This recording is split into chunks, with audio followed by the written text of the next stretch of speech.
So whenever Oh, you're okay. fine. Sure. Uh, yeah, so my name is Jason Smith. I'm a Jungian analyst. I'm the author of the book Religious but Not Religious: Living a Symbolic Life. I host a podcast called Digital Jung, which is kind of a companion podcast for the book, in which I talk about the idea of living a symbolic life in a technological age. I'm past president of the Jung Institute of Boston, and I'm a instructor and a training analyst for the New England Jung Institute. And I That have a was private great. practice here. Sorry, I have a private practice here in Manchester by the Sea, Massachusetts. And I just want to say I'm a really big fan of Digital Young. Thank you.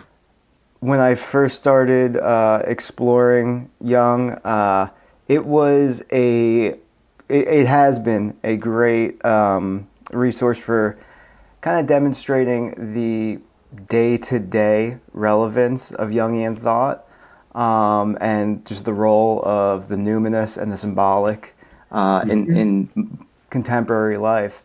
I also want to comment, it is one of the most pleasant to the ears podcasts I've come across. It's uniquely non-abrasive and just kind of meditative. Oh, that's great. Yeah, thank you. So we agreed to talk about your concept of religious but not religious, Right. and it's a evocative phrase, and so Yeah, I guess I would turn to you to say what would that mean to be religious but not religious? sure, sure. Um, well, so religious but not religious, obviously, is it's a play on that phrase, spiritual but not religious. And one of the things that I find is that, the public discourse about religion is pretty simplistic and not very helpful, right? It tends to be um, approached in terms of oppositions, right? Science versus religion, or being spiritual but not religious. Um, and the idea of being religious but not religious is to not throw the baby out with the bathwater, essentially, right? That human beings have been engaged in religion and religious practices for hundreds of thousands of years. And from a Jungian perspective, uh, it points to what he calls a religious function of the psyche. The psyche, our human nature, there's something that naturally tends towards that production of religious symbols, engagement with religious symbols.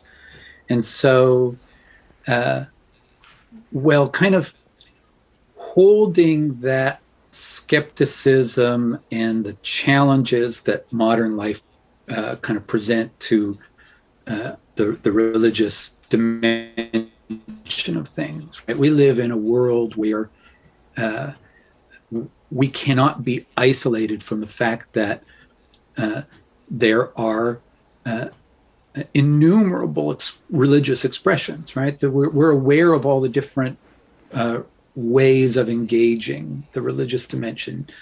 Um, we're not enclosed in a sort of self-enclosed faith bubble. The diversity and the sort of the global awareness makes it impossible to be narrow in our understanding of what religion is. And so holding the sort of the challenges that come with that, and the recognition that we can't be too concrete or literal. So we have to be kind of not religious. At the same time, holding the fact that the religious function is essential to human health and happiness. And so, without getting literal or without kind of getting too exclusive in our view of religion, we need to hold this kind of both and position as opposed to an either or, that science and religion, for instance, are not natural enemies. They're not opposed to each other. The spiritual is not opposed to a more institutional religion, and that the institutions, even though there are difficulties, hold vast stores of knowledge and wisdom that we need, frankly. And so holding that kind of whole vision, the both and of recognizing the importance, but also recognizing that we live in a different age and we have to have a different kind of relationship to religion than maybe we might have had in the past. So you're describing the condition of modernity where it is hard, even if it's desirable for many people, to believe in the underlying cosmology of older spiritual traditions. Yet that need to, well, not even need, but tendency for the psyche to organize itself in a religious way persists. So you're describing a way of, it sounds like holding the belief aspect of it a little lightly so as to continue engaging in the parts of it that help us organize ourselves and our interaction with the world. A question I tend to ask is, what would that look like? But for this, I'm less interested, at least right now, in what it would look like, but what would it internally be like to engage in, let's say, ritual, something that connects us to, would ideally connect us to this feeling of the numinous, of the transcendent, while, potentially having the nagging thought in your head of, this isn't real, this is Right. Yeah. Yeah. That's a great question.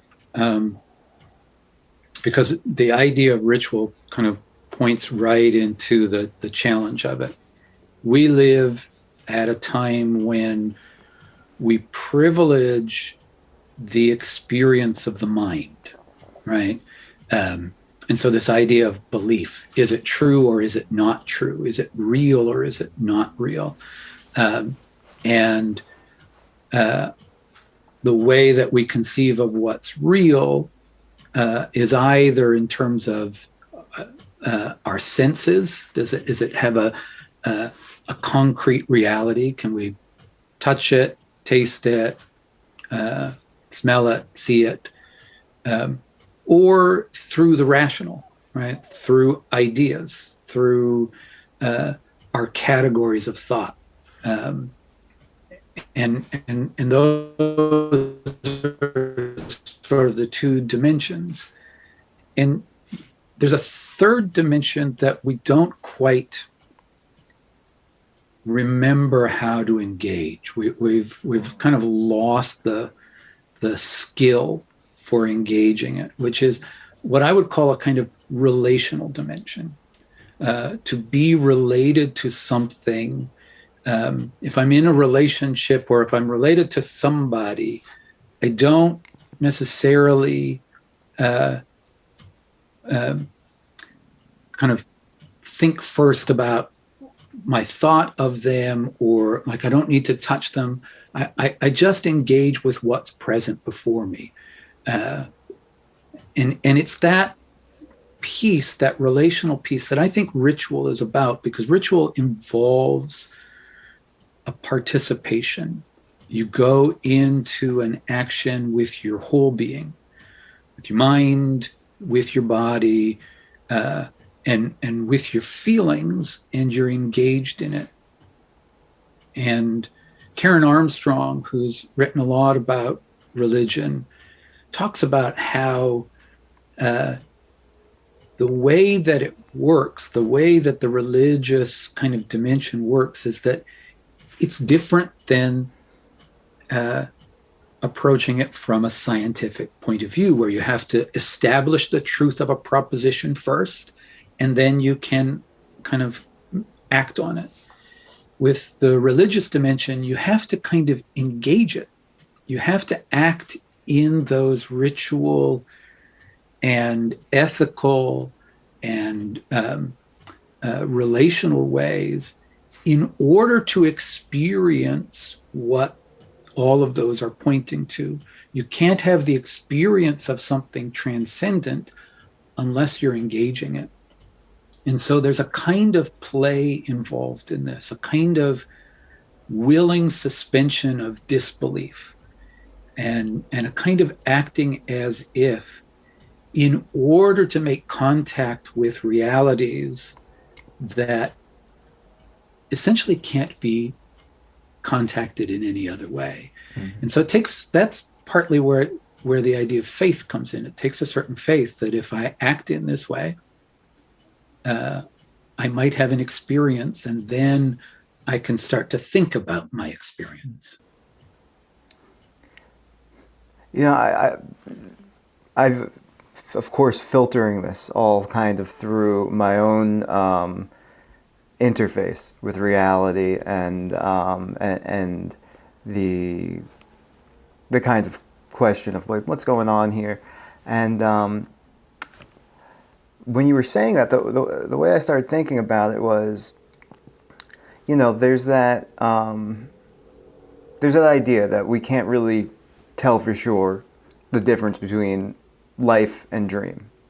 Because when you talk to someone in a dream, you're not questioning if it's a dream, you're just talking to someone. Right. And you have a relationship with them, a pre-established relationship.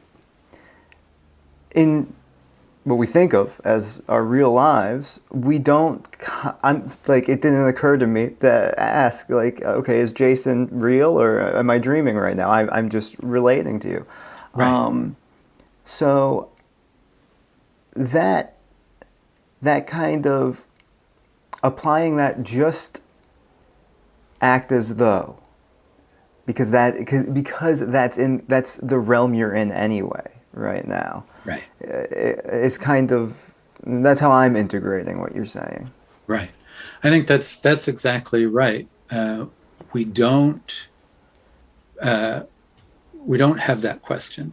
We make the assumption, and yet we don't know how much of the other person, the reality and the truth of the other person we're engaging with, apart from our own fantasies about that other person, our own kind of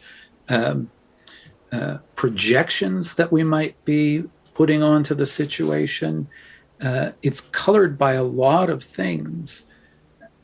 And the only way, really, that we meet something, whether it's another person in real life, in waking life, or another figure in dream life, or a figure in, say, meditative or prayer life, we meet them in the same place, at least from Jung's point of view, which is on the field of consciousness, in the psyche. We interact with something that takes the form of an image on the field of the psyche. And in that way, all of those different experiences all have psychological reality. Yeah. I like how you said it. It's a leap of faith. It's engage. You know, what comes to mind is, you know, even though it's an increasingly secular society, It's also a, the majority of Americans are from Christian backgrounds, and if not that, usually some Abrahamic background, where there is a prohibition against engaging with spirituality outside of the boundaries of the faith. So, for instance, a Catholic is probably not going to, I'm saying probably, but there's people do all sorts of things. But Sure. many Catholics might not attend a séance or something that might be considered the occult, something like Sure. that. But I think that for a lot of people, there's a double bind where they no longer believe in the tradition they were brought up in. They don't get the positive aspects of it. The belief in an afterlife, so the comfort around death, the belief in salvation, things like that. But the fear, the prohibition remains. And I would imagine that creates an unfortunate place where there's another barrier to that religious but not religious way of life. Sure. I think that's probably very true. And we can add to that people who have been wounded in some way or traumatized by their religious experience to enter willingly into any kind of symbolic tradition becomes fraught with a lot of difficulties, and kind of crossing that barrier becomes very hard to do. And so it's not just a simple move for a lot of people. I mean, there are many people who do not grow up in a strong tradition. We see that there's a kind of increase in what are known as the nuns, Nones, who have no religious affiliation. And on some level, they're in a better position to be able to engage because they don't come with kind of those sort of prohibitions in place. Yeah. On the other hand, the problem that they have is they don't have a lot of the language, and they don't have a lot of the imagery and the symbolism, and an experience of engaging with it. And so it feels artificial in some way. And so there certainly are a lot of barriers around that. The problem of being outside of a system or some way of engaging the transcendent, however that manifests, without some kind of symbolic relationship, is that those energies and those dynamics persist, but without some kind of container. It's our own psyches, our own nervous systems, our own bodies that become the containers. And there are experiences that are shattering if there's not a way of being able to think and feel about them. They can just become a kind of trauma in and of themselves.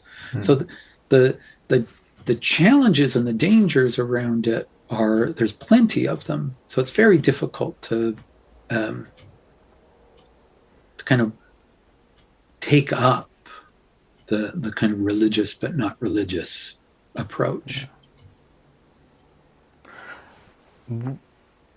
What would be, before I ask, I'll I'll give you a heads up that where I'm going is kind of the benefits of the religious but not religious approach.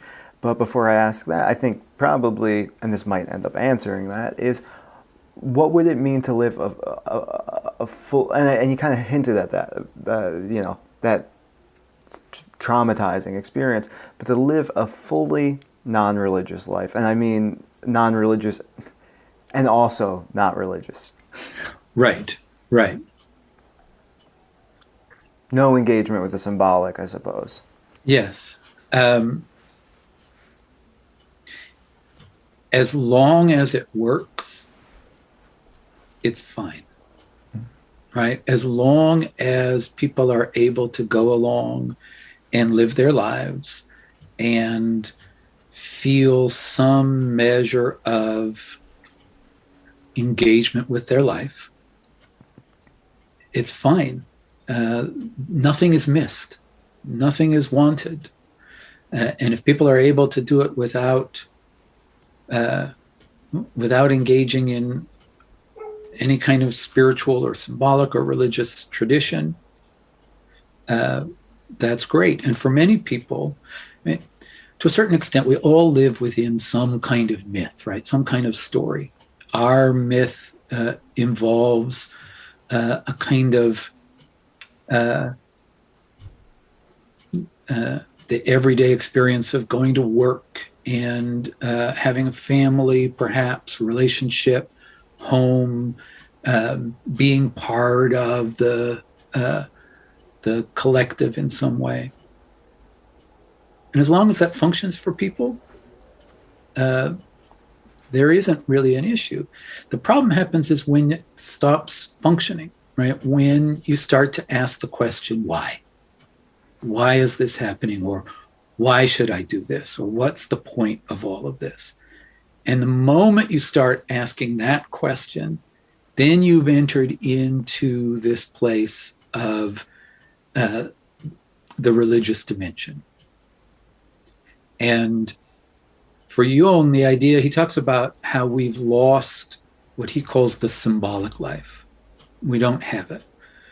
And without that, without some sense of our participation in a story that's larger than ourselves, some experience that's larger, then life is just getting and spending. Life is just, he calls it banal, the grinding mill.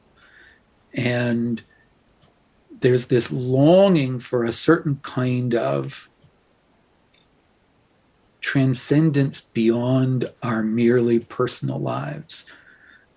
And those become acute during times of suffering, loss, illness, death, trauma, where we start to go, okay, I need a bigger meaning here. I need something that will sustain me because I can't just do it myself. So to live without it means that you are the carrier of like your own motivation, your own meaning and purpose. And that functions as long as it functions. And then when it stops, we need something else. Yeah.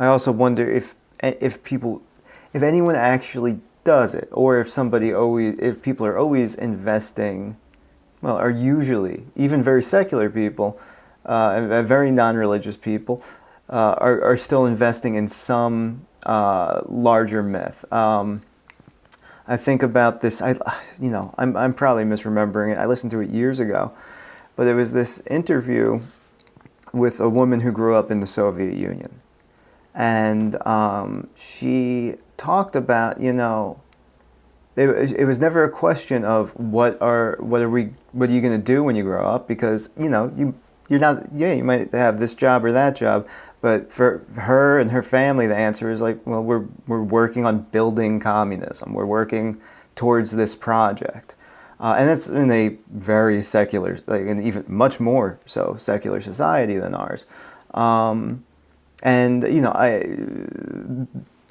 that's very explicit because there's an end goal, but in our country, in Western countries in general, that might be a little bit less etched out, like what are things moving towards, but people, I imagine fully, people who have no investment in any kind of spiritual symbolism often are still building some idea of what the collective is moving towards, whether it be some kind of humanism or what have you. Well, yeah, no doubt that that's true, whether that's ever conscious or whether it's more implicit and unconscious, a sense of the purpose of things. And it may be that what sustains them is the community around them, the sort of the collective world in which they're embedded, the family ethos. But you're right, humanism, the fight for social justice becomes a means by which purpose and meaning are engaged. And then also, when that dimension of experience doesn't have sort of traditional outlets, it can often take other outlets. So there's a study that showed that many people who don't have a traditional religious belief system will often develop things like the belief in UFOs, and they'll start to get involved in that. Or we could see in a number of conspiracy theories that come up where that energy gets channeled into some meaning that then has the highest level of intensity, the highest level of value that people are passionately engaged in. It makes me think about, like, particularly in the first decade of this century, the 2000s. I feel weird saying the 2000s because it feels like we're still, it still feels new, the 20 prefix. Yeah. So, but there was this, the whole movement of new atheism, of this very militant, kind of antagonistic atheism, Richard Dawkins, and that the intensity of that suggests that there's this feeling of this is an important thing. There's a I'm not breaking new ground by saying there's a religious dimension to it, but there's a dimension of, no, we're in a project, and for this project to work, we have to get rid of religion, Right. which in its own way sounds religious but not religious. Right. It becomes its own crusade, right? Yeah. And the passion with which it's invested, and even when we start to use phrases like "I believe in science," right? We talk about belief, which is this word that belongs in the kind of religious and spiritual traditions in terms of science, which isn't a field of belief. It's a field of experiment and knowledge. And so, there's this way in which it keeps leaking out, right? You can't really repress it. As Freud said, the repressed will return, and it will return in some other form or a distorted form. And I think we see that all over. the attempt to repress or suppress something doesn't make it go away. It gives it a new and sometimes sort of virulent kind of life, and makes it potentially darker and more dangerous.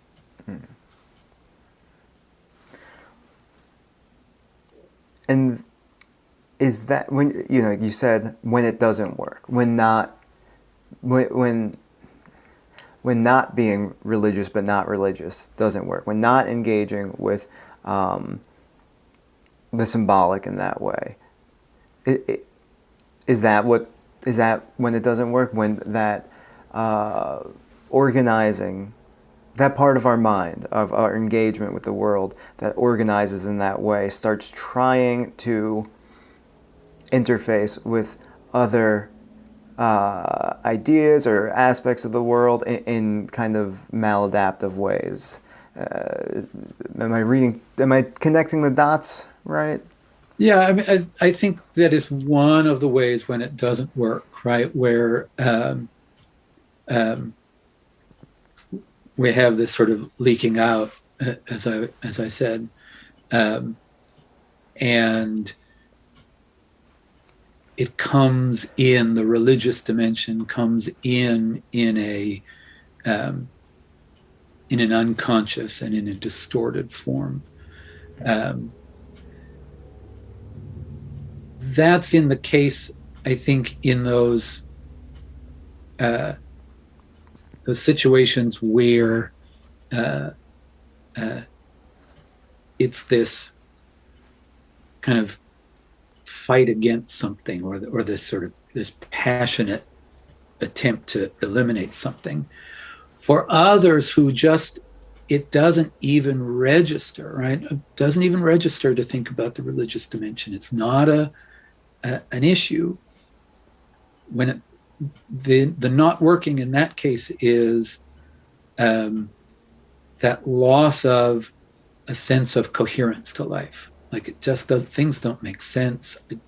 I don't know the point of kind of going on. Why is this happening to me? That's the other side, where suffering intervenes, and then we need some way of metabolizing the dark realities of life, suffering, illness, death, those kinds of things.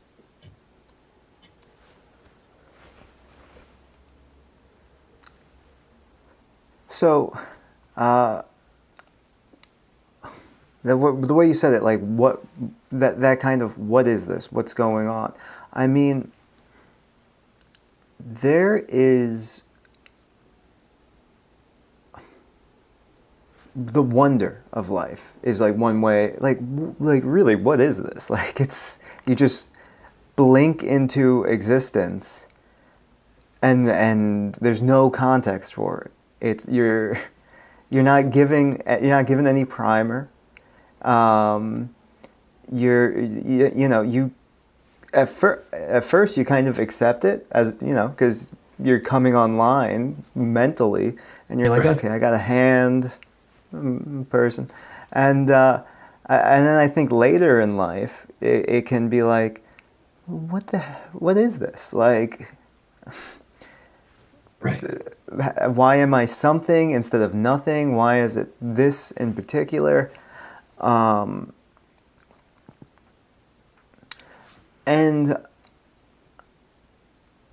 engaging in some kind of tradition can be a way of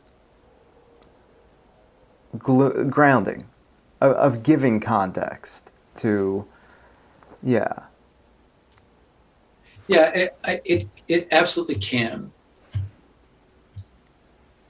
I think it's important, maybe at this point, to kind of bring in a couple of distinctions too. One is a distinction that Jung makes between what he calls religion and what he calls a creed, and he sees these two things as very different, right?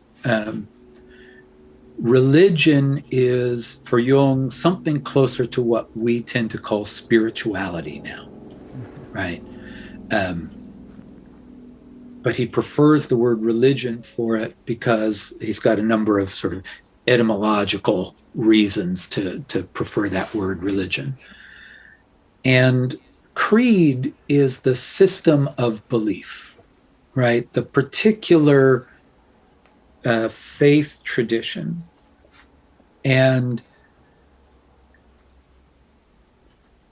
what happens with the creed, it grows up out of an experience. So there's an original experience, some encounter with a powerful sense of the numinous. And over time, the process of reflecting on that, groups of people reflecting on it, groups of people engaged in sort of ritual remembrances to try to keep in touch with that, a religion develops, a tradition develops, which is the creed. And the creed serves to provide a connection back to the original experience until it starts to harden and get rigid and become sort of no longer transparent to transcendence. The religion becomes about the religion instead of about connecting the individual to what's beyond, to what ultimately can't be known. And at that point, it becomes something that doesn't allow the life energy to come through. And for Jung, religion is, he calls it dependence on and submission to the irrational facts of experience. Mm.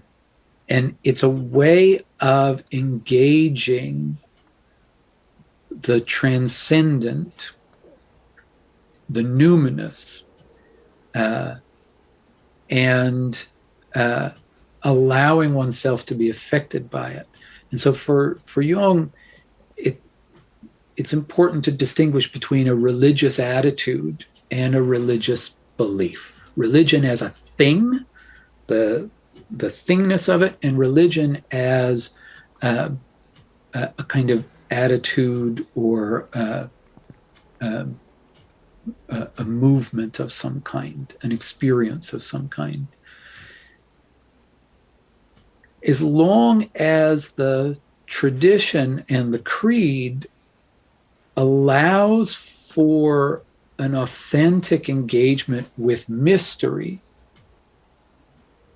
as long as it remains more of a question than an answer, it can function. I try to think of the work of religion, or even the idea of God, as questions that we address to the universe. The answers are always going to be inadequate. The answers are not going to encompass things. We need a means of relationship. And that's the important distinction. Can we be related to the infinite, or are we just related to a point of dogma? That's very different. So, somebody who wants that relationship to the numinous, the transcendent, but so I see, because I would imagine that there's this experience of attempts to engage in it. People during crises sometimes kind of go religion shopping. They attend a couple different houses of worship. And I don't think that usually when people do that, they find a religion that they stick with. Because I think often there's this experience of you're stepping into a pre-existing tradition that you don't really have much context for, and there's no point of connection. And because there's no point of connection to the dogma, you certainly can't get whatever spark of the transcendent still remains in it. Right. How does one approach that then? How does one try to get that into their lives? Yeah, that's the key question. I think that people who have had uh, an earlier religious experience, someone who was raised Catholic, who leaves, um, and then has one of those life crises, may return and find now they can engage it in a different way. They've got the background, they've got the language, they've got some of the understanding, and that can often be successful. But if we don't have that sense and it feels artificial, right? You can't just prescribe religion. Okay, I would choose for you Buddhism. Go do that. If that's not something that's coming up out of the individual themselves, it's not likely to necessarily take root, right? What we need are ways of experiencing the numinous. We need to have an experience of the reality of the numinous and to feel the experiential truth of something. And the answer in Jungian psychology is to do your own psychological inner work, which is not just about managing your mental health symptoms, right? That's obviously a piece of it, but it's about becoming familiar with the activity of your own psyche. How does your psyche work? What do you meet in your dreams? What do you meet in your daily fantasies? What are your projections? When you start to have a deep experience of your own being and you encounter aspects of your own being that are outside of your control, your willing, right? We have experiences, we have emotions, reactions to things that we don't necessarily choose. And it's in coming into relationship with those things, that's partly where those powers that exist, those kind of transcendent powers, tend to reside first and foremost. Before we encounter the symbolic nature of something, we probably first encounter the symptomatic nature of something. And so getting a deeper understanding of our symptoms and trying to find a way to link that to some archetypal truth, some underlying universal human truths, helps us connect our personal story to a larger story. And then we start to get a sense of being involved in something that's more than us, that's larger than us. Often out of that, certain images, certain kinds of symbolic experiences tend to maybe assert themselves more than others. Either picking up on an old tradition, it might draw from one's kind of latent, but mostly unconscious Christian background. It might reach out to a other symbols from other traditions, or it might be something else entirely. But for Jung, connecting those with their larger archetypal background helps us get connected to those larger stories. And that experience then makes it possible to recognize where the action is actually happening. It's not happening in the recitation of a particular prayer. It's happening in the experience. That recitation might become a tool or a means through which you can access it. But it's not ever the thing itself. For Jung, that engagement with the internal world and the, what you might encounter there, if I understand correctly, was mostly accomplished, well, not mostly, but in a large part accomplished through that method of active imagination, of right. Looking inward, kind of engaging with these,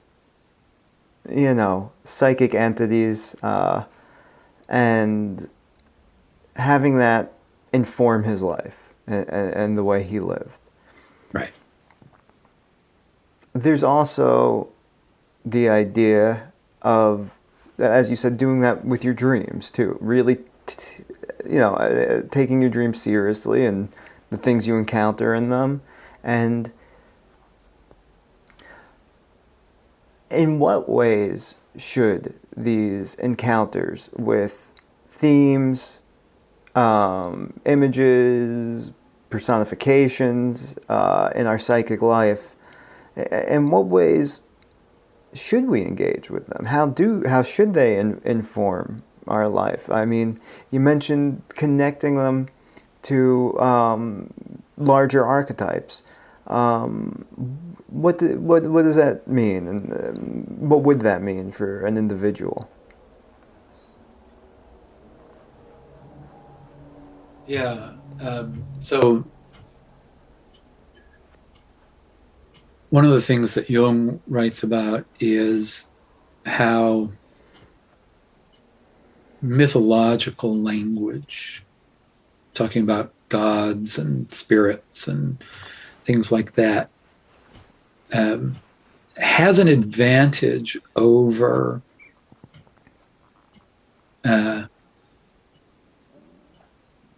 scientific conceptualizations of things. And what he means is that the concept is always an abstraction, and it's always a kind of generalized notion of abstracted out of a particular experience. And it gives us distance from things. And that's really valuable. We can step back and we can look at something and we can categorize it and understand it and make sense of it and make use of it. And it's enormously successful to be able to do that. The mythological language, though, makes it into this relationship, this engagement where you enter into the drama yourself. You are in relationship with an other. And when we lose, the old language of spirits, we don't have that way of engaging with an other. We get caught up in our own experiences, right? Our own emotions and things like that, which we identify with. And so one way to sort of understand this is when we have an experience, an emotional experience, like anger, we tend to say, naturally enough, I am angry, right? And in that way, we identify with it. We are it. I am angry. I am the anger that's here. I am the same as the anger. Jung's move with active imagination and with dream work is to do something like shift it so that we're saying, okay, anger is present here. Anger is happening to me, or anger is confronting me in some way. And we're now sort of trying to differentiate from it, right? And we're now trying to say, okay, what is anger doing here? What does anger want? What's its goal here? Is that a functional goal? Is there another way to meet it? Is there something that I'm not embodying that makes anger so prevalent here? Or, is there a way in which I'm not adequately holding a kind of place of self-assertion so that things become distorted and become angry and that? And so by trying to engage it as an other, we can start to transform it. So that's the underlying idea. That question of connecting it to the archetype is to start to recognize that anger or something like that is not just my problem. It's not just, I have an anger issue. It's to recognize that anger is a fundamental experience of human existence. And it's been personified in different forms. The Greeks had the god Ares, for instance, the god of war, or they had Zeus, who would get angry and hurl his thunderbolts, those kinds of things. Or Hera, who would get jealous and cause disruption. They are archetypal realities. They are human invariants, right? Experiences from time immemorial that all humans engage. And so if we're able to start to free ourselves from I'm so it's my problem. I'm so kind of lost in anger, and I've got to figure out my anger problem, and I've got to get rid of this in my life. We take it as a personal responsibility, and we try to get rid of something that cannot be got rid of. Ultimately, it's bound to fail on some level. But if we start to go, okay, this is an archetypal reality. In what way is this playing out in my life, and what kind of aspect of human life am I encountering here? It connects us to this sort of larger experience, the human experience, and makes us a part of the human race in a way that we haven't been before. There is a need for a little bit of warlike energy, or there's something destructive at work here, and just being able to reflect on it and to think about it and to be freed from the personal, and what Jung calls to be freed from the merely biological, that it's just a problem with our biology or physiology. So, if we were to take anger, and okay, I have anger as this problem in my life, I'm going to look at it as its own entity. I'm going to look at how other people historically have engaged with that, and that might give me some idea how to. Mm-hmm. There is a question that who is the me in that relationship, We're not going, if we're not going to identify with all of these parts of ourselves, where are we centered? Yeah. Yeah. And that's a great question, because that's the core of Jungian psychology right there, essentially. The center of our consciousness, according to Jung, is the ego, Mm-hmm. which originally, when Freud came up with the concept of the ego, he called it the I, the ich. It's the I sense. So our ego is that thing that we call I. And through that I, or that me, we can direct life energies to certain tasks. For Jung, what is ultimately needed is a shift from ego to self. And self in the Jungian tradition is often capitalized. So the idea of the self is different from what we normally talk about is in terms of myself, or something like that. The self for Jung is the totality of the psyche, the totality of consciousness and unconsciousness, all that we know about ourselves and all that we don't know about ourselves or don't yet know about ourselves. And that center, that shift to that center puts us in a place where we are, to a large extent, partly mysterious to ourselves. Mm-hmm. Because a large aspect of our existence is unconscious to us. And not just like inside us, not just in me, but all around me, right? All of my environment and things that are happening that I don't know about, that eventually are going to affect me somewhere along the way. That larger self is the center. Mm-hmm. And the shift is to be able to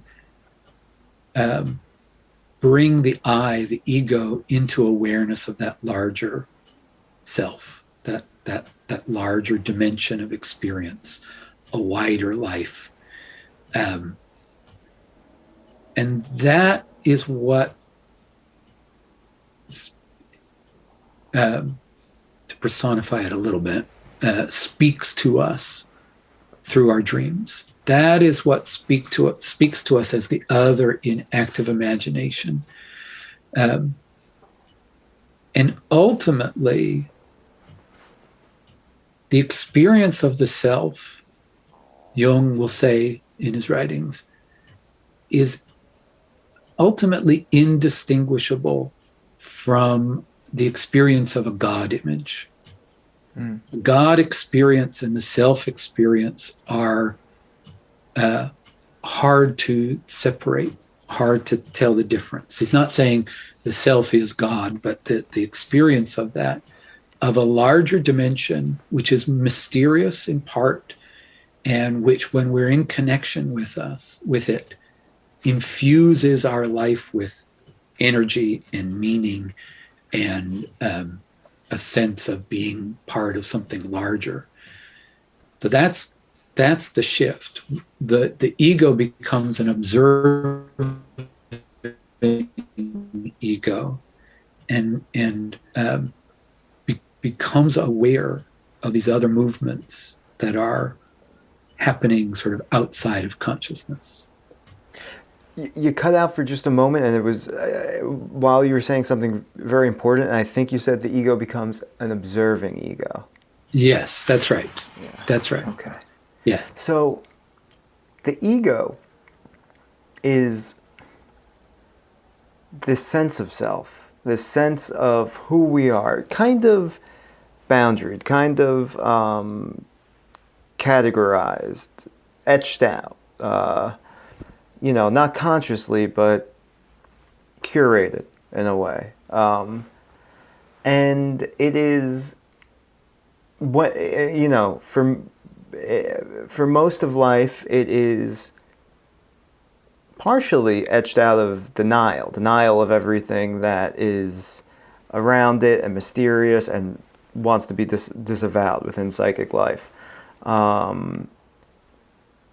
And ultimately, it sounds like you want to replace that denial with a curiosity and with perhaps a reverence Yeah. for, yeah.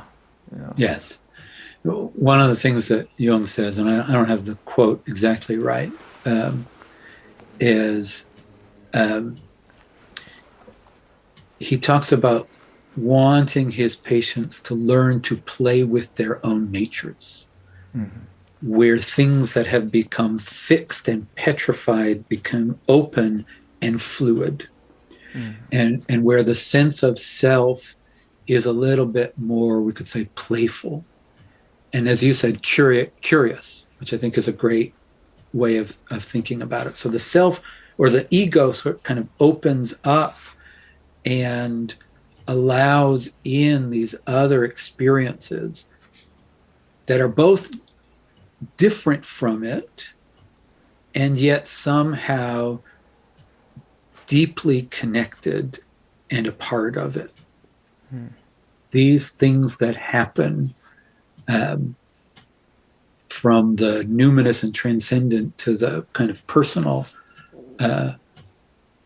have to do with me somehow, even though they are not the same as me. Yeah, you only get to be you for a limited period of time. Get curious about it, and. Right, right. And Yeah. and this is Jung's idea of individuation, which is in a way, it's a kind of paradoxical idea because the way he talks about it is the process of becoming what you are. So you are it, and at the same time you are becoming it. And so it's sort of particle and wave at the same time.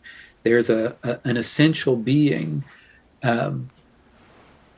but it in our lifetime it's a process of unfolding. In other schools of thought of psychotherapy and psychology, definitely definitely like Rogerian, but I think Gestalt therapy as well. There's that idea of the paradoxical theory of change, that the more I am myself, the more I change. And if we were to transplant that idea into this Jungian way of thinking, it's almost like the more I open my ego to myself, the more I'll let myself in. Right, right. It is change and transformation, and also kind of a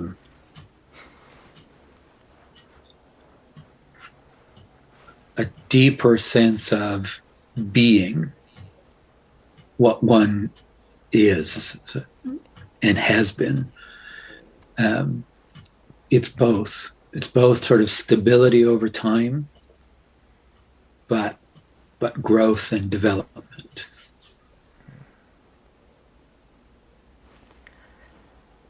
So,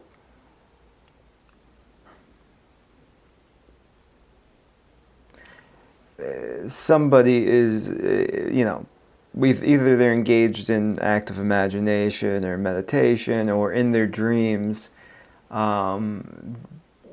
they keep encountering some kind of form. Like, let's say a dream. That's probably the best way to do it. There's some kind of reoccurring. For me, it's easiest to nail it down to like a figure, like a person or a creature or something. And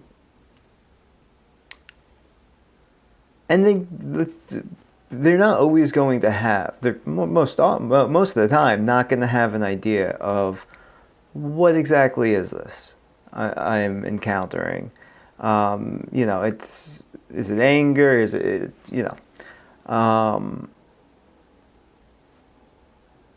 how could they get curious and playful with that psychic structure?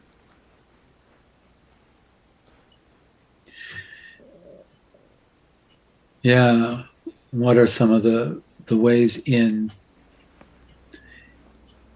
The first thing is to, to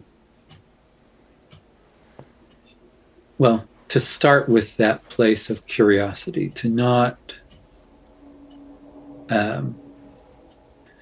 get sort of caught up or locked in an idea of like, what does this mean? Mm-hmm. As much as what's the experience here? What am I experiencing? And it goes back to what I think you were saying earlier. That experience of the dream, when we have it, when we're in a dream, we're also not asking, is this person in front of me real? Is this setting real? Sometimes we even wake up with a sense of the reality of the dream that we were just in, and it takes a while to go, oh, that wasn't actually happening in this space. That was a dream. Yeah. And there's something about being able to return as much as possible to that. What was that experience? How was it? How was it encountering that? An initial step is through a kind of association process. What occurs to me about, I had a tree in my dream. What occurs to me about that tree, about trees in general? Do I have thoughts about trees? Do I have feelings about trees? Maybe trees are something I generally ignore and don't think much about at all. So there's something already. Here's an image of something that I tend to ignore, that I tend to not really think about. It might have an association with a memory. It might have an association with a person. That level of engaging a figure. Another way of engaging a figure, if it's a figure of a person in a dream, or if you're in a dream, you're in your own dream as the dream ego. One way is to approach the dream as an experiment by wondering, okay, what if everything that the dream ego does is wrong? Right? What if, because if the dream ego is a reflection of my habitual consciousness, the way I normally react to everything, what if I'm not reacting to these other things in the right way? What if that's a reflection of what I normally do in the face of that? So that thing that's chasing me, maybe I shouldn't be running away from it. Maybe it's trying to make contact with me, and maybe there's something that I need to let in that feels scary that I need to allow to approach. What would that mean? And what do I think that scary thing is? That's a way, sort of on a personal level, to begin to engage with that kind of material. On a kind of broader sense, it's really helpful to have a lot of kind of understanding of stories, myths, stories, fairy tales.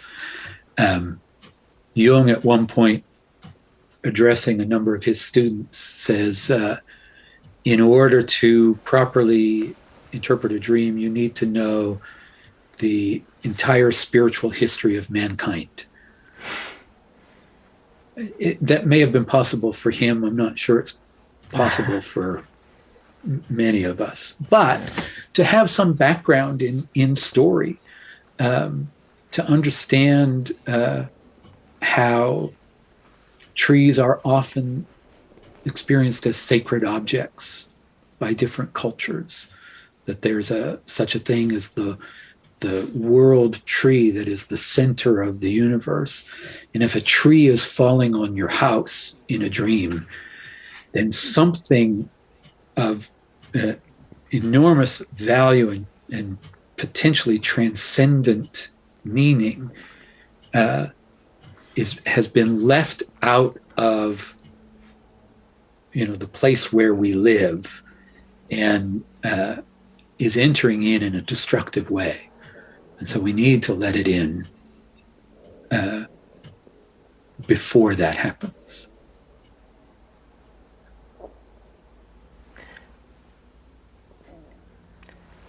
It's a big task to, if you're somebody who has many dreams a month that they remember, be like, okay, I think this is a really relevant one. Let me research not just the history, and now we have access to a lot of mankind's. Yes. It's not just this Western tradition. We can look at traditions in East Asia and Africa and everything, and I mean, when I'm not, I'm a therapist, so when I'm not reading the things specifically for that, Right. I'm usually, reading comic books or watching horror movies. Mhm. It's almost like this task of, I guess what I'm saying is there a way to is there a way to grow as a person without so much homework? Yes. Sure. Of course. Of course. Um, that kind of intensive study of mythology is not for everybody. Having a story sense is helpful. So, you're watching horror movies, for instance. There's a lot that happens, and there's a lot that just kind of having those stories allows for that kind of reflection. Horror movies, comic books are deeply archetypal in their way.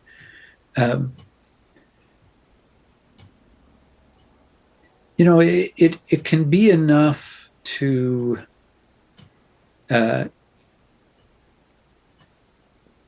bring a certain curiosity and another way of engaging it without having to have all of that background, that sort of to amplify a symbol and all of that, which obviously is not for everyone. But, it's enough to, we could take another image, right? We could take an image of having a dream with say, a baby in it, right? It's enough to start to reflect on, well, how do you properly relate to a baby? There's something here that that needs care. I need to hold this delicately. I need to make sure this thing is taken care of and fed, because it can't do it on its own. It needs my care as the adult.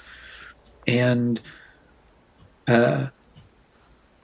hopefully, if I care for it properly, it will grow. Right? So we can enter into an image just based on what the image is and think about what's the proper relationship to something like this. And out of that place, you can start to go, well, I wonder what that is that needs that kind of care in my life. Is there something that is helpless? wonder what that is. It's enough to have the questions, and to be, um,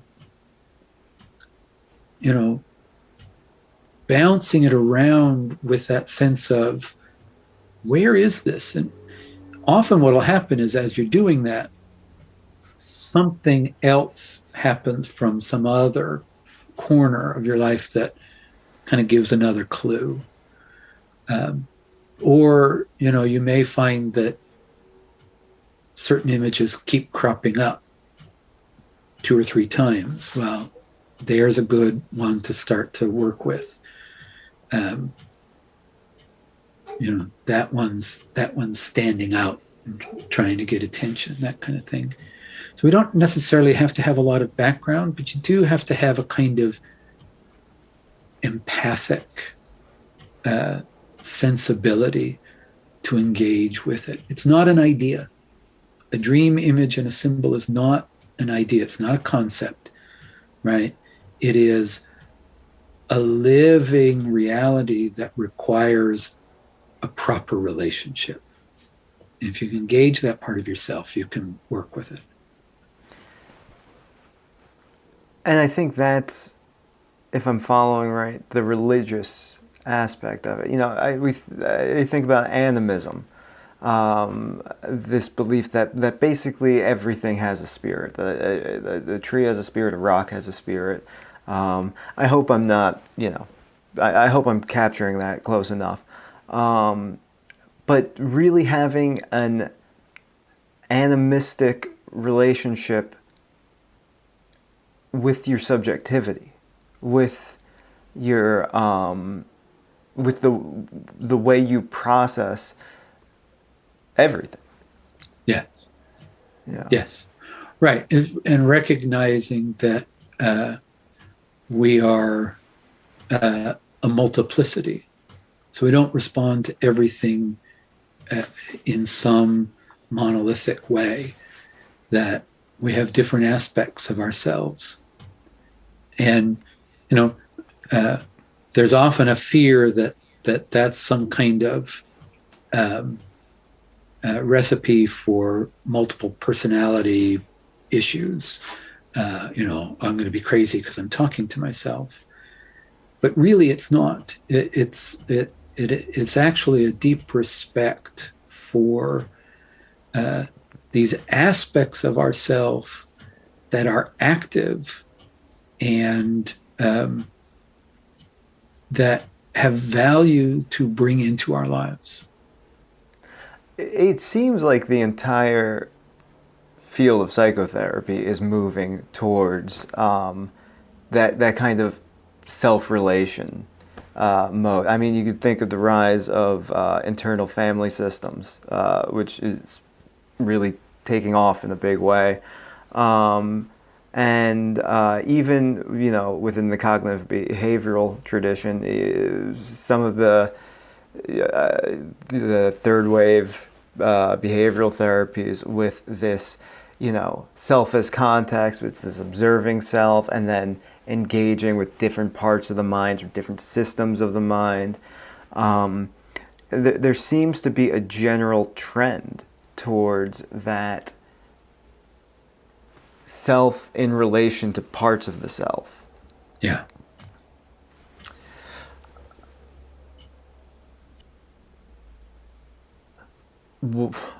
Why?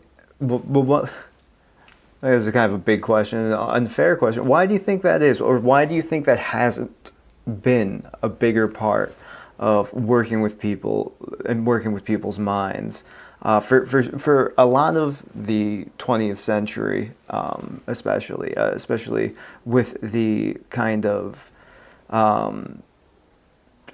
don't want to say suppression, but a lot of the, here in America, an attack on depth psychology. Does that seem like a fair question? Well, yeah. I mean, why is it moving in that direction? And why has it taken so long?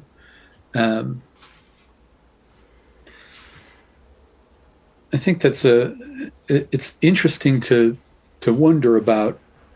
I think in large part, you know, so much of psychotherapy, it's so much is rooted in uh, where Freud started, and uh, Freud's move was to make things conscious.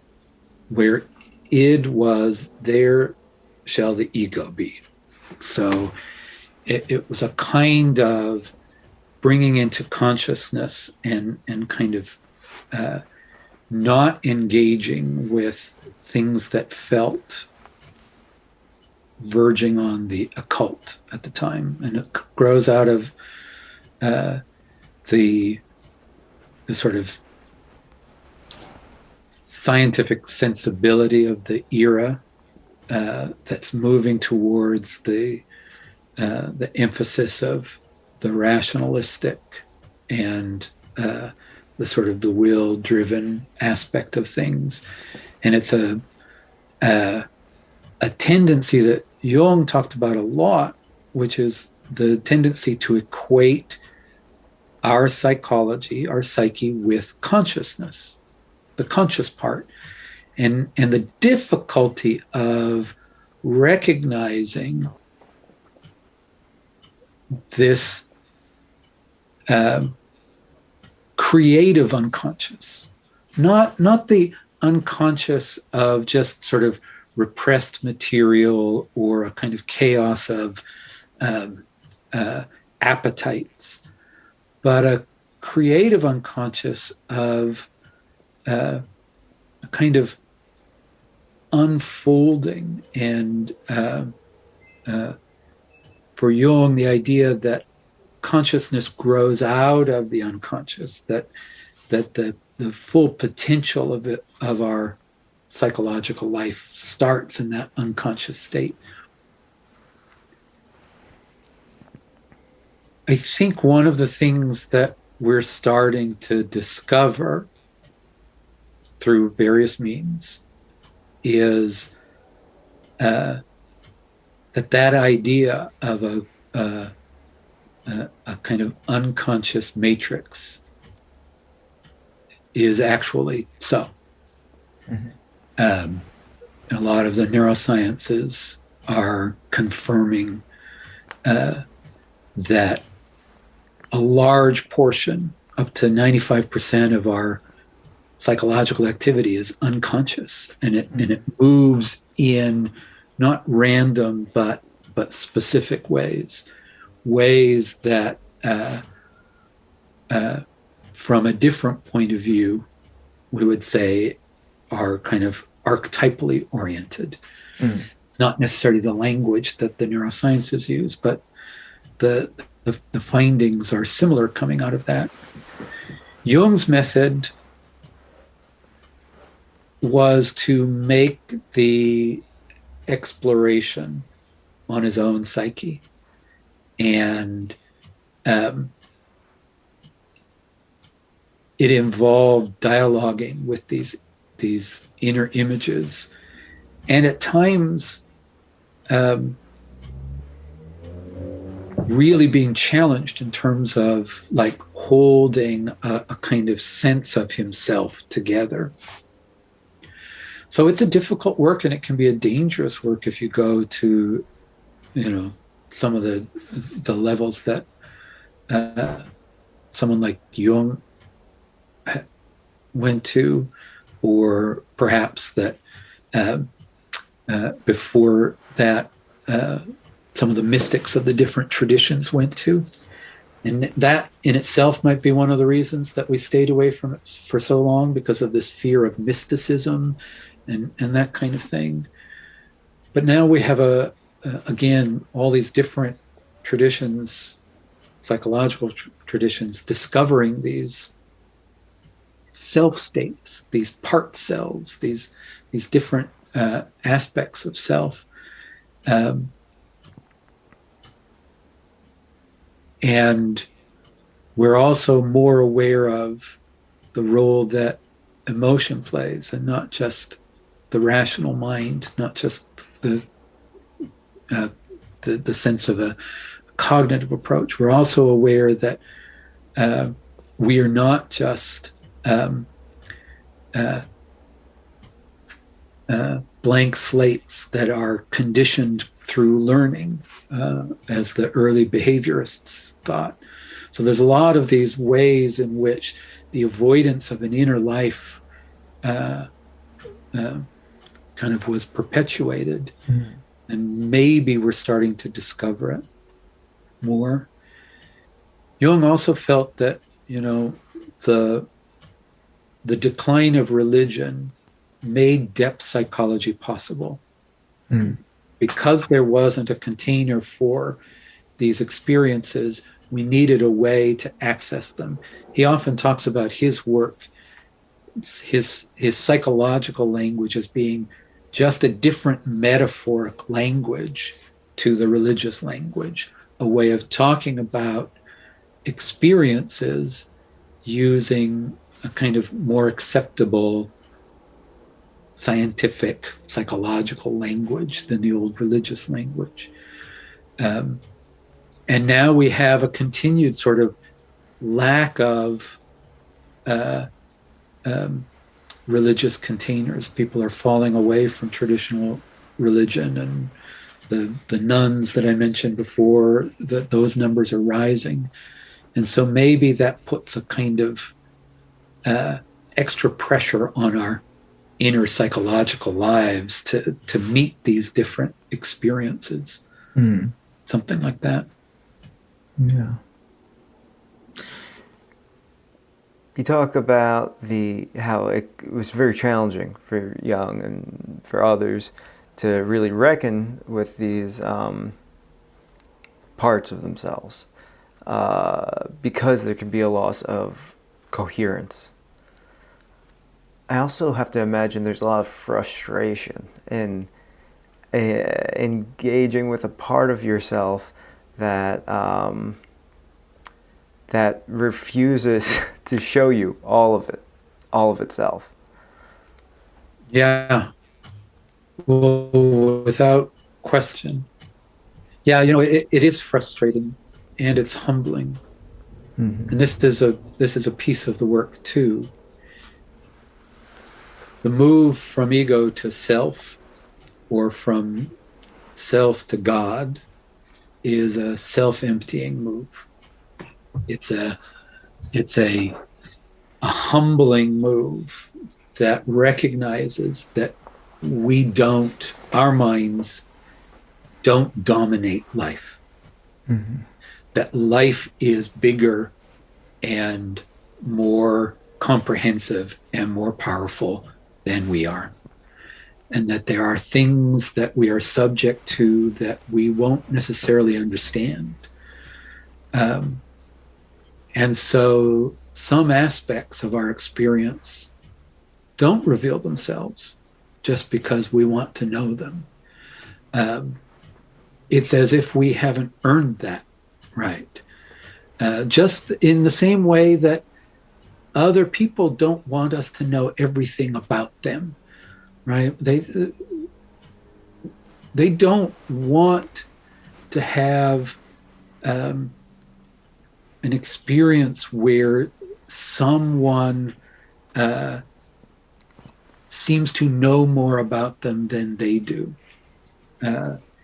At least not unless, they're entering into a therapeutic relationship or something like that. And these other aspects are kind of like that.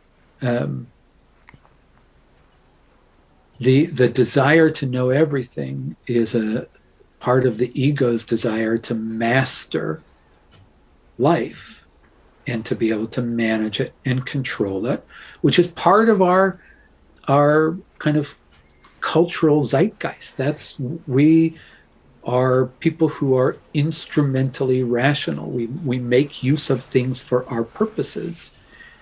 And the move is that other things have their own autonomy that aren't necessarily about what we want.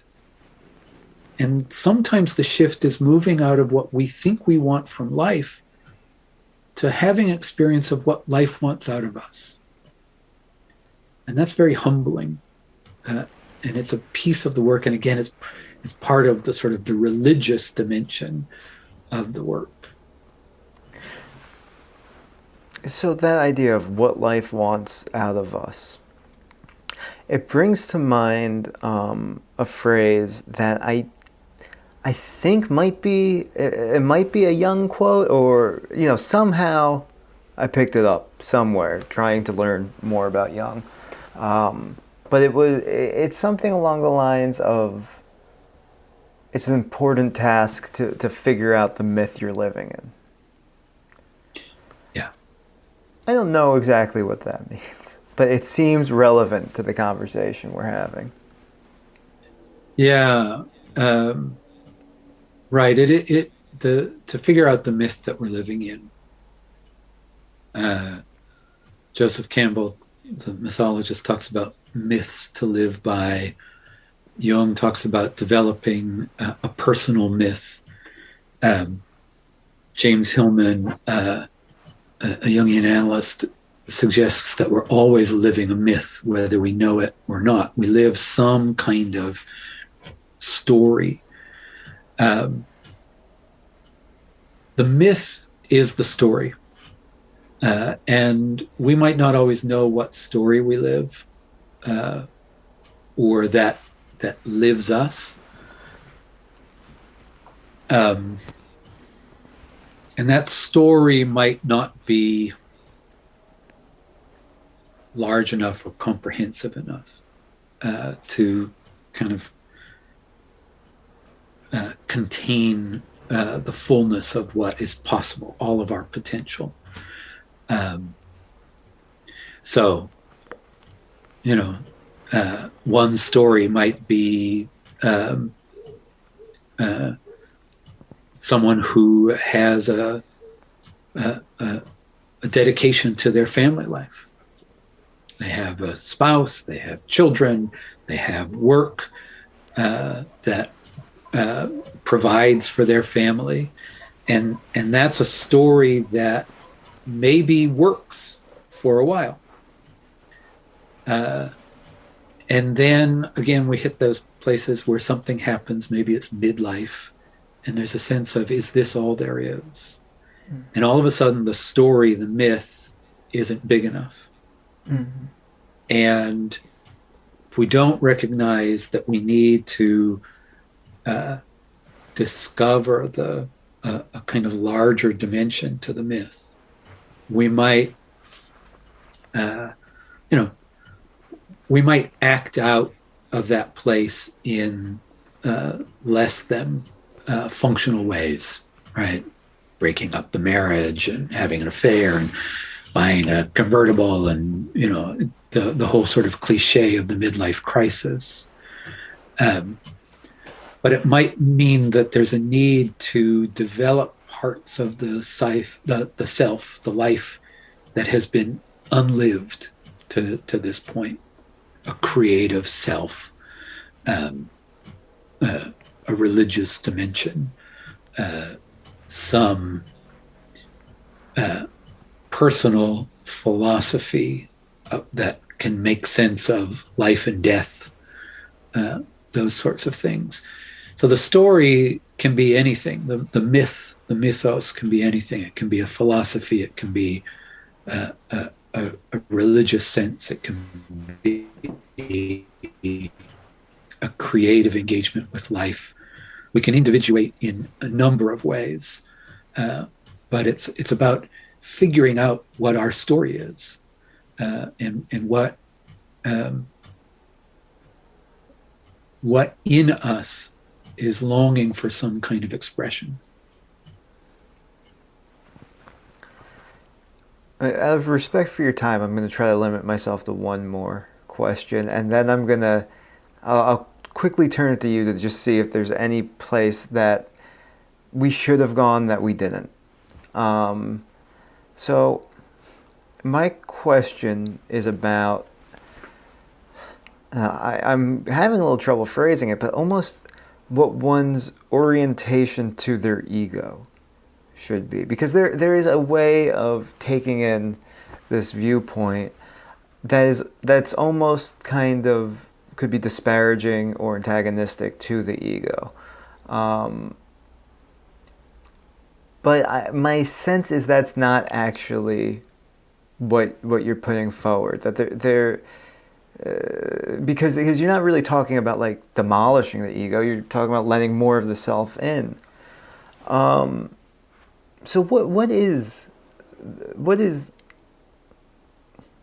not the role of the ego, but if someone were to really try to live in this way, what should the, I think, orientation towards the ego be, if that makes sense?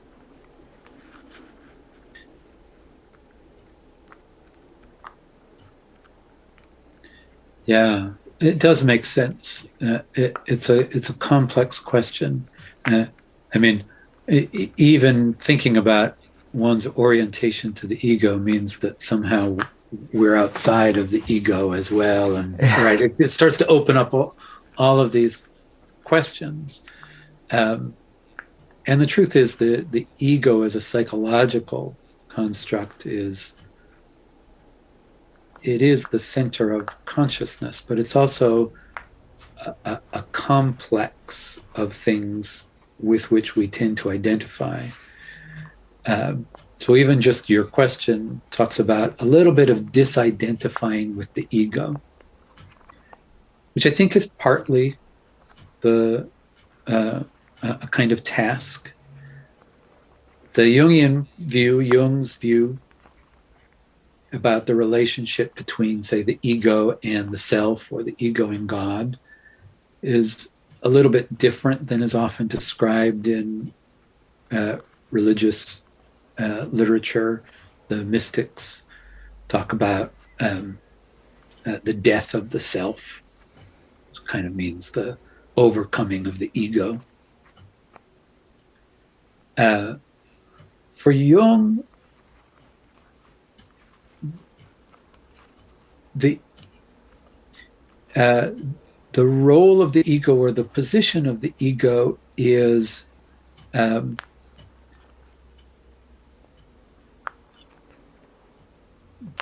evolution ultimately in doing this work is that he says the ego, in a sense, recognizes that there is this larger dimension of experience, the self, or God, or life, or the Tao, or however it's expressed and experienced. And it recognizes that there is a great influx of life energy and value that comes from being in connection with that dimension. And so, in a sense, what it does is it voluntarily steps aside. It kind of takes the back seat. It's not now making its own decisions, but it's agreeing, in a sense. And again, this is sort of, we're using metaphorical language here, to follow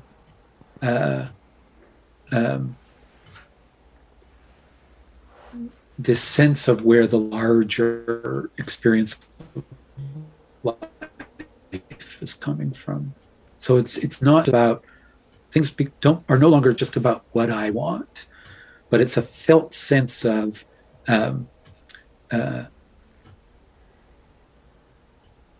feeling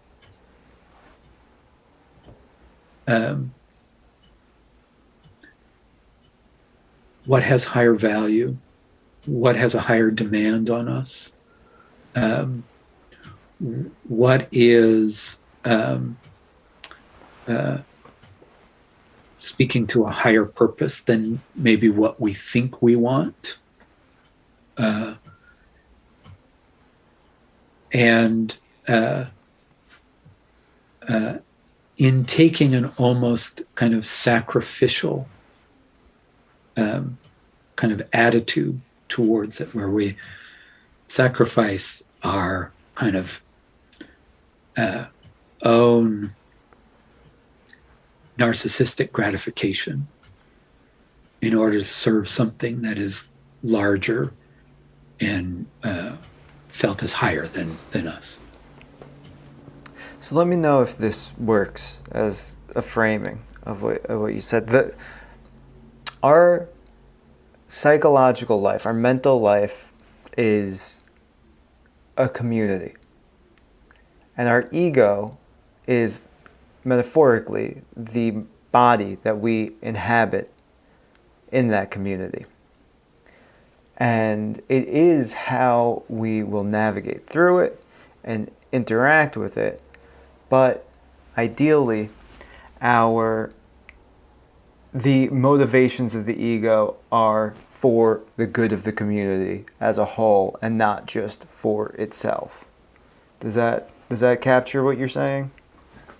I think that's a really good image. I mean, it works sort of on an interior level in terms of the psyche, in terms of the development of one's wholeness. It works on a kind of interpersonal level and ecological level, where there's a whole that's, sort of greater than the sum of its parts, and we participate in that, and not just insist on our own need or demand. So yeah, I think that's a helpful kind of frame for it. So, the way the show goes, it's kind of like there's an idea and I try to grasp it. So a lot of it, fortunately or unfortunately, becomes subordinated to my curiosity. But in our last few minutes, is there any place that we didn't go that you would have liked to have gone? Or thank you for asking. There are so many directions that are possible to go. And there's so many pieces, and I'm sure we could continue the conversation for a long, long time, because there are lots of different directions.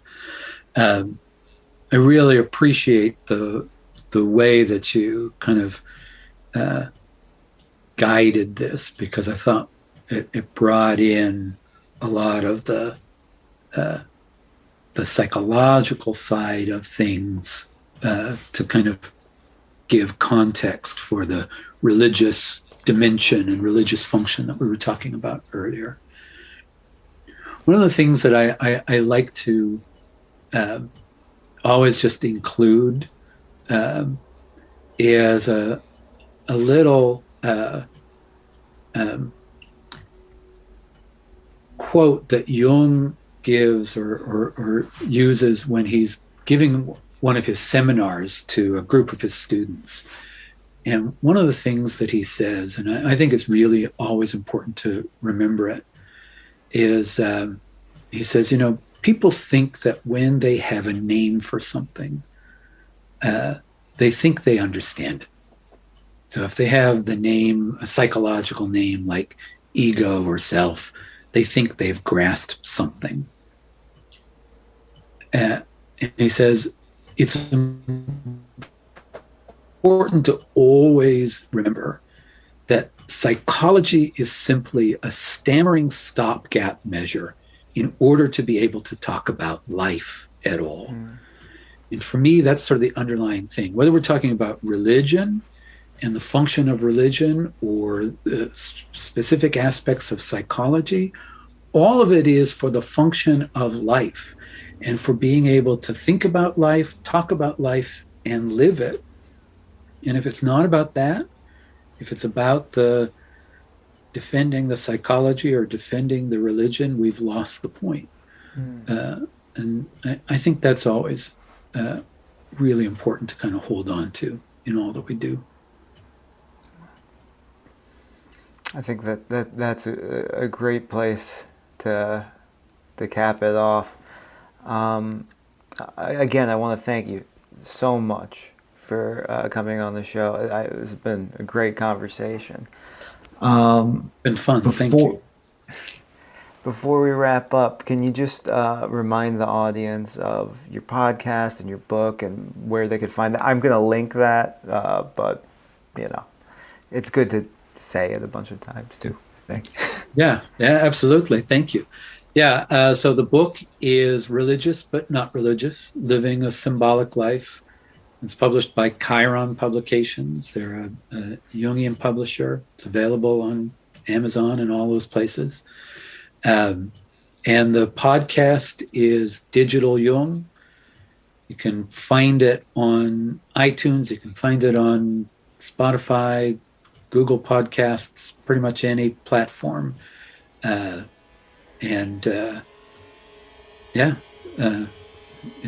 there waiting. So hope you enjoyed the show. If you did, please like and subscribe. And if you're listening on a podcast app, please leave a rating. It helps a lot. Thanks.